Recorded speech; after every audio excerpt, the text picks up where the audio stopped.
Good evening, this is Diecast Luna. Hope you're all doing well, and this evening's video is going to be on a couple of pieces that I picked up earlier on this morning when I was out and about after work, and a piece that my partner picked up for me yesterday when she was out and about on her travels. So without further ado, we'll get straight into what we've got. We'll have a quick look at what it is and then we'll get it all opened up. So basically, this is what my partner picked me up yesterday when she was out and about. Now this is something that we don't get where I live on the pegs as normal. The only reason my partner managed to get this is because basically she went to our nearest city here in the, or where I live in the UK, right down the bottom of the UK. I live in a place called Cornwall, and our nearest city is Truro. So I knew there's a pretty good model shop up there. So I just said to my partner, whilst you're up there, could you possibly pop in to that model shop and see if they got any of these team transporter setups, because I knew they did, and I knew roughly what they had in there. So my partner very kindly, while she was up that way doing some shopping, she got me this. So we'll take a look at that in a minute. And then what I picked up this morning was a couple from Oxford. Excuse me. This little I think it's a Series 2 Land Rover with the tow hit, or the little crane on the back, and this is another Land Rover, but it's a military one. So anyway, without further ado, we will get into the Hot Wheels one first. So like I said, this has probably been out, I think this came out in 2020 possibly, so it's a couple of year old now. But like I said, we don't get these, at least where I live, unless you want to buy them online for silly prices. So so like I said, I managed to get hold of one, luckily, yesterday through with my partner. So let's just gently pull this open. There we go. And let's take a good look.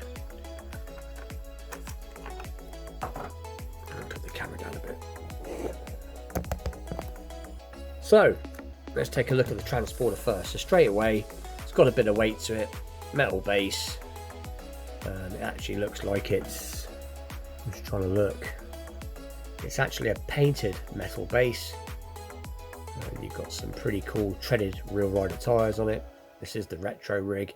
Now, as far as I'm aware of, these retro rigs excuse me, are just a generic casting. They're not a licensed casting, but it has got the look of a Ford truck, I suppose you could say. But it doesn't matter, it's very nicely done. Got some details there on the back. I do believe this is all plastic, I believe, and then obviously the cab's die cast.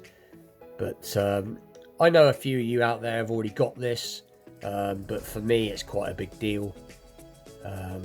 I've been after something like this for quite a while. But anyway, very nicely done. As you can see, chrome front.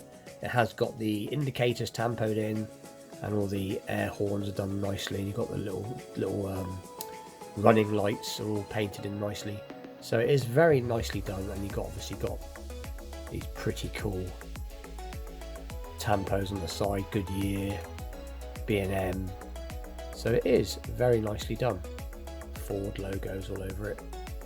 So that is a good looking piece there straight away. And then let's get on to the sort of main event, the 69 Mustang. So again, nice and weighty, and it's got the same livery, obviously. It's got this huge chin spoiler, which is quite interesting. And obviously the front's painted in, and let's have a look underneath. So again, this is a plain metal base. And being it's supposed to be a race car, it's got the shortened side pipes, what looks like a fuel cell, slick tyres. So it's a nice piece. Nice piece. Painted in rear. I think that's it's a plastic spoiler. And you've got a roll cage there, you can just about see. So yeah, so pretty cool. And like I said, these are something that, you know, especially over in the States, you can get these quite easily. They're usually hanging on the pegs, but over here, at least where I live, you don't get these, as far as I'm aware of. I've not come across these anywhere in the UK hanging on the pegs, but or at least not where I live anyway. But like I said, my partner, there is a good model shop about 30 mile away from me that does do a lot of Hot Wheels stuff that they import. So that's how I was able to, or my missus was able to pick this up for me. So anyway, so that's pretty cool. I'm quite happy with that. So now let's get on with the Oxford stuff. So I was after work. We'll take a look at this one first. After work, there is a like a flea market open air stall that's not far from where I work, and he sells vintage Matchbox pieces, and he sells trying to think now, lots of Corgi stuff and Oxford stuff and commercials. That's some trucks that I've been showing the last few Saturdays. I've been showing them commercial trucks. So he does quite a range of stuff.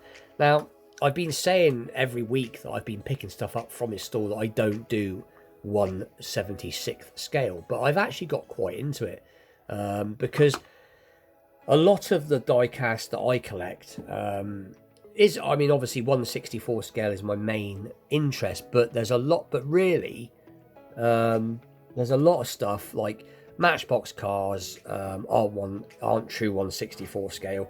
Most of them are 2 seconds.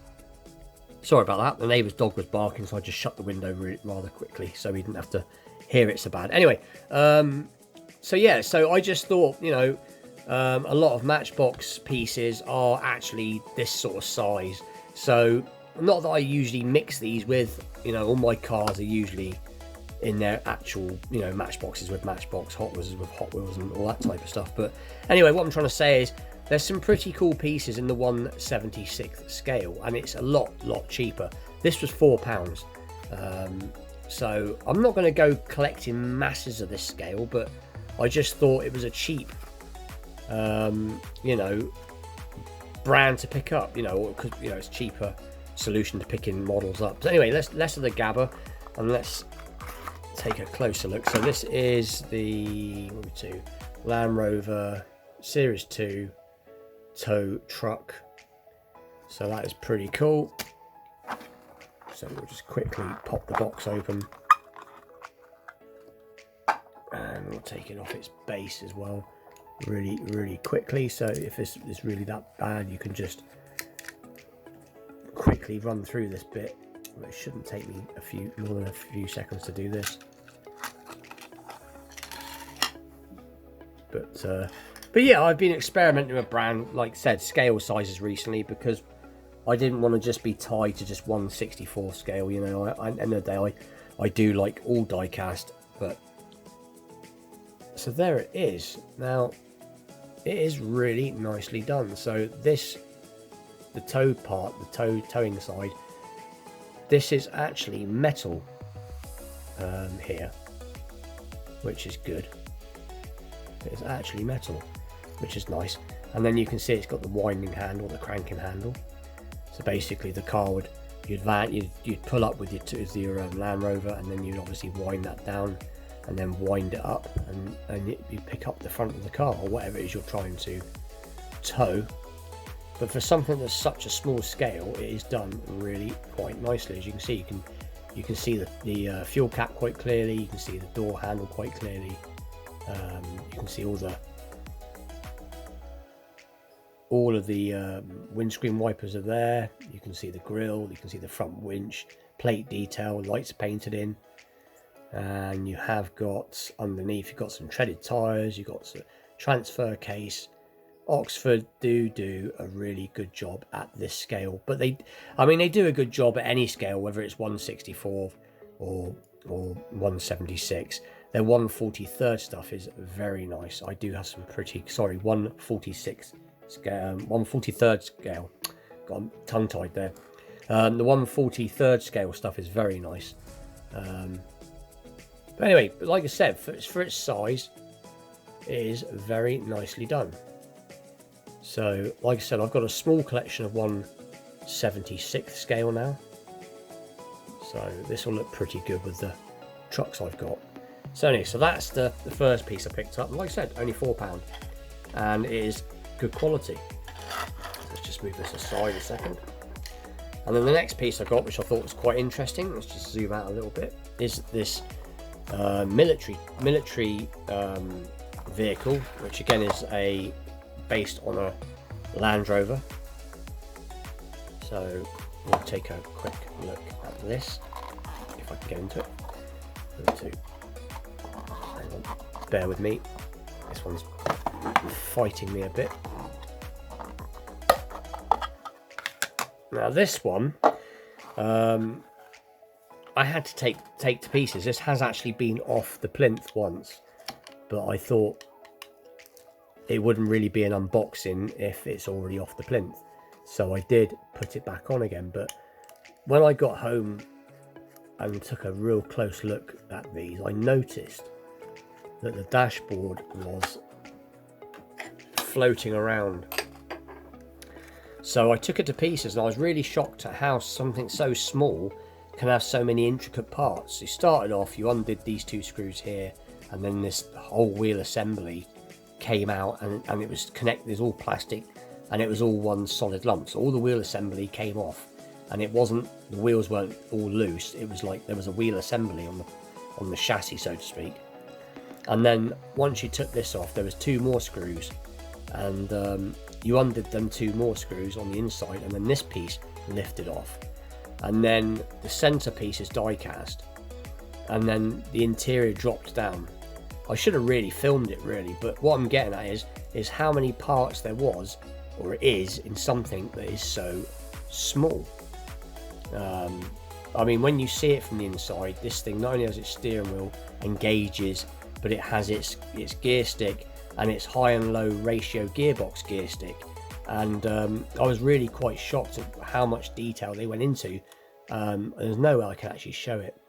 I'm wondering, should I just possibly? Do you know what? I'm gonna show it. I'm gonna just 2 seconds. Anyway, so I'm back. So you undo the two lower screws, and this assembly comes off, and the screws fall out. That's okay. So this assembly comes off. So that's the wheel and the chassis assembly, right?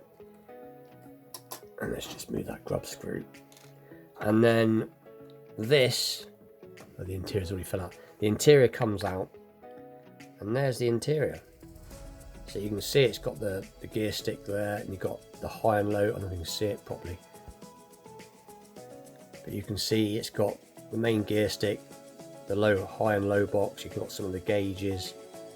You've got what looks like, I think there might be grab rails, I'm not quite sure. The seats are painted, and obviously this piece lifts out. You've got seats, but this bit's die cast. But for something that's so intricate, and like I said, this is 1/76 scale, so they really have. And you're not going to, you know, I said you're not going to see it unless, I mean, like I said, I noticed the dashboard had fell out, so I basically melted the dashboard sprue back through, and I just put it back together very quickly,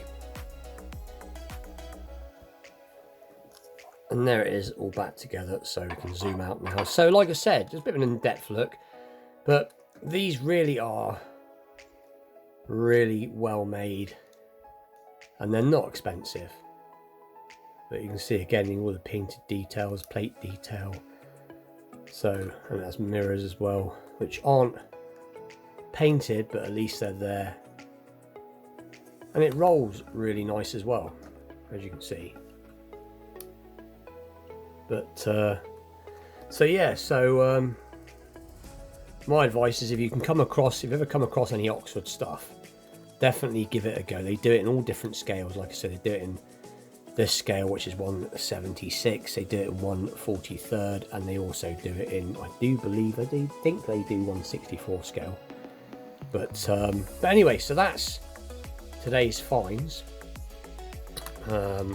Here's an example of what I was on about. This is a Matchbox. I don't think it's got the scale on it, but yes, it has. No, it hasn't. That's a lie. I'm lying. But anyway, what I'm getting at is this would be a massive car in real life. This is a Cadillac Eldorado. This 75 Cadillac Eldorado, and this thing would be massive, and it would be huge compared to this Land Rover. Absolutely huge. It'd be twice the length of it, because these aren't huge, and so it doesn't go too bad. You know, it's sort of near enough to scale. But anyway, so like I said, I'm digressing. So that's today's finds. We've got the Team Transport and these two from Oxford. So like I said, if you ever come across Oxford, give it a go. And with that, please like, share, subscribe, stay tuned for more unboxing, vintage pieces, wheel swaps, restorations, and my diorama. I will be doing something, well, I've been doing stuff to it, so I will show my progress very shortly. And with that, I'll see you all very soon. Thanks for watching.